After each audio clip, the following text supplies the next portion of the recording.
Yes, people, welcome back to Sick FC. My name's Joseph, and this is another video talking about Pep Guardiola. Pep Guardiola is leaving Manchester City. How do you think this will impact the rest of the league? What does this mean for City? What does it mean for United? We're going to be getting into all that and more. But first things first, please like the video, subscribe, share content. Everybody hype, everybody do everything you can. Show me some love. Let's get into it.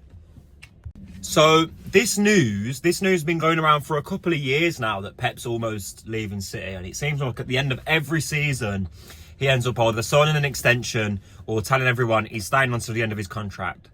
So there's no point talking about it.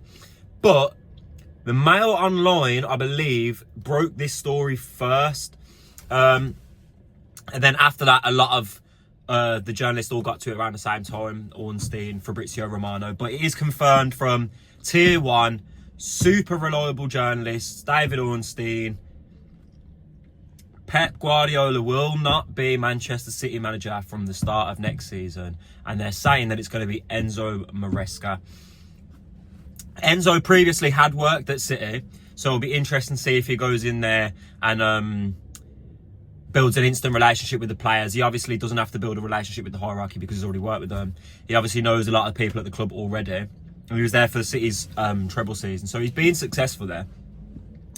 But since then, he's gone to Leicester, got promoted, done quite well at Leicester, went to Chelsea.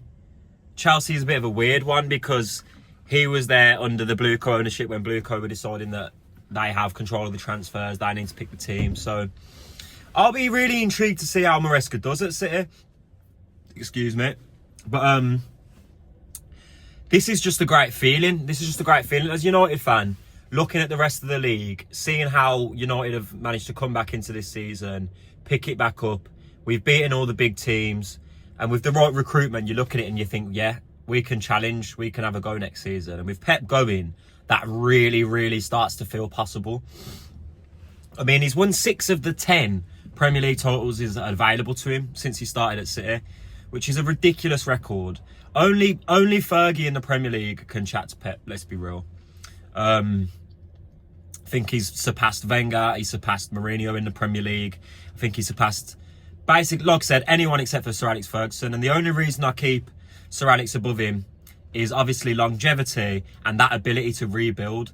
I do think Pep slightly rebuilt with City, but number one, it's different at City because if you buy a player, for example, and it doesn't work out, you can replace him in the January. Like Claudio Bravo can come into City, be a flop, and then he can just sell him and buy someone else. That doesn't apply at United, and it doesn't apply at basically any other club in the world other than City or Chelsea. So he has had help. He has had an unlimited checkbook. He has done it at a club that was already set up to win the league before he got there. If you remember, City did win the league before Pep got there under Mancini and under Pellegrini. But the dynasty that he's built and some of the teams that he's built and the achievements that he has grasped at City, you can't question them. You can't question him. And now that he's going, to know that that kind of dominance will no longer be in the league, it's good news. It's good news for United. It's good news for all the other 19 teams in the league. And I am excited. I'm excited for next season. What are you saying? What are you saying, Pep? You're ducking Carrick. You're ducking Big Michael, yeah?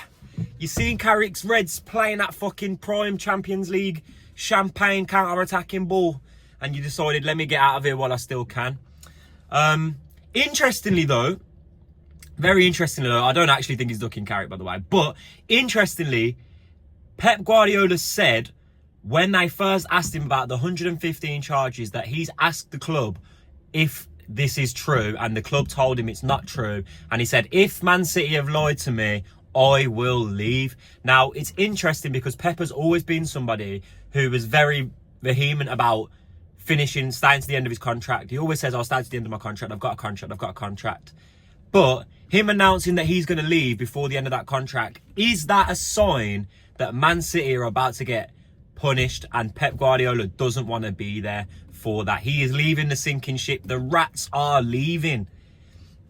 I mean, a lot of his coaches have been going throughout the season, and that was a telltale sign that this was this was a different kind of feeling. This was a different kind of story. He was actually going to be leaving at the end of the season, compared to like last seasons or other seasons where it's felt like it's just clickbait from journalists and stuff like that. But 115 charges are on the horizon. And what happens to Man City? Do they get a points deduction? Do they get a transfer ban? Do they get both? Do they get relegated? There are people saying that their trophies could get took off them. I can't see that happening, but there are people saying it could happen. What do you think could happen to Man City? Get in the comments and let me know. What do you think should happen? Because for me, I think maybe a 60-point deduction for the start of the season, or however many charges they actually get found guilty on, they can deduct it by that many. A big fine and a transfer ban would have a big impact on City, especially if it all coincides with the same time as Pep leaving the club. But I'm really intrigued. I'm really intrigued. City fans, what do you think? Because at United, we've already been through it where when Fergie left and we brought in Moyes, it was hard for us to kind of get back to that same level that we've been on before. But City had won titles before Pep came in. And obviously, when Pep did come in, City had kind of built for Pep. And this Maresca news has been circulating for a while now. I mean, when Maresca did get sacked at Chelsea, there were rumours that he got sacked because he was talking to Man City. And that was 4 or 5 months ago now. So this news has been circulating for a while. But do you think Maresca is the best guy for this job? I mean, I'm intrigued. I think Vincent Kompany might have been a better shout. But I will say about Maresca, he has got good previous coaching experience, and he also does understand and know the club while Pep was there. He knew what Pep did to make City successful. So they'll probably manage to transition better than we did from Fergie to Moyes. But there's no way that the ceiling is going to be as high as it's been under Pep. There's just no way. No way, no way, no way.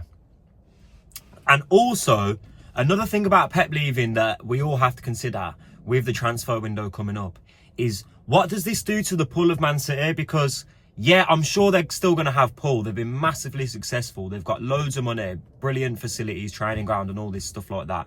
So I'm sure they're still going to pull players. They're going to be in the Champions League most seasons. But the top players, I'd say the biggest draw for those players going to Man City was to work with Pep Guardiola.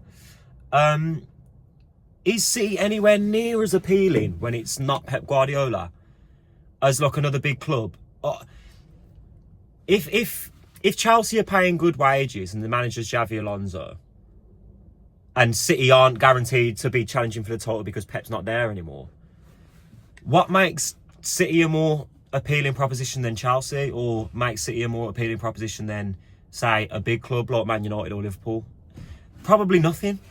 So I'm really intrigued to see how this affects the summer window.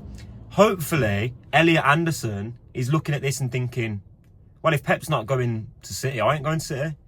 If Pep's not going to be at City, I'm not going to City. So this is intriguing. This could really impact the summer. It is likely that Anderson's entourage was told about Pep going before Pep actually announced it. But then what's made me doubt that is in a lot of the reports where Pep's going, people are saying he's really upset with how the news come out and the fact that his players have found out from the media leaking the news rather than him telling them. So if that's the case and his own players didn't know, I see no reason to believe why he'd tell Elliot Anderson and Elliot Anderson's agent. And that means United are in there like swimwear, trust me. Trust me. Apologies, I ran out of storage, but that could mean that United are in there with Elliot Anderson. And that would be the biggest needle mover of the summer. I think Anderson is the player that can have the most impact on whichever team he joins in the summer. So hopefully this news with Pep means that Anderson wants to join United and wants to play at Old Trafford. He saw how the fans treated Casemiro on the weekend. He saw the stadium. He saw 75,000 in there after just to listen to the big Michael Carrick. So get him in. It's a really interesting time for the Premier League. Xavi Alonso's just come into Chelsea. Carrick's at United. Arteta's at Arsenal. And now Maresca at City. I think there could be a 5-way battle for teams challenging for the title next season. There could be 5 different teams who all see and believe at the start of the season that we can challenge for this title. And it's not likely that Chelsea are going to have a season as bad as they've had over the last 2 seasons. It's not likely that Liverpool are going to make so many bad signings as they did last season. It's just not likely. So I think this season could be one for the ages. I'm really glad to see Pep go in. I'm really glad to see Salah go in. That's two mortal enemies of Manchester United gone in one summer. And I am here for it. I'm here for it, guys. So, everybody get in the comments. What do you think about Pep going? Who do you think should replace him? Do you think Maresca's the right appointment? Do you think that United can jump into this hole that's going to be left by Man City? I know we've got Champions League football coming up and we've got extra games added to the schedule. But if we get the signings right this season, could there be a hole, a Man City-shaped hole for us to fill and for us to challenge for the title next season? I hope so. Hopefully Carrick can say that to the players, get the players believing, because I think if he does, that's the first part of the battle won. But yeah, everybody get in the comments. Let me know what you think. I've been Sick FC, aka Sick Boy Joseph, aka whatever the hell you want to call me. Thank you for watching this video. Please get in the comments and start the debate.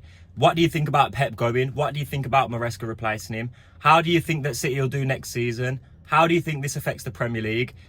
Everybody get chatting. Everybody get talking in the comments. Thank you for watching this video. Take care. Black boys made the wave, these boys don't make a splash. Greedy with a ball, I ain't passing that. Bitch, I'm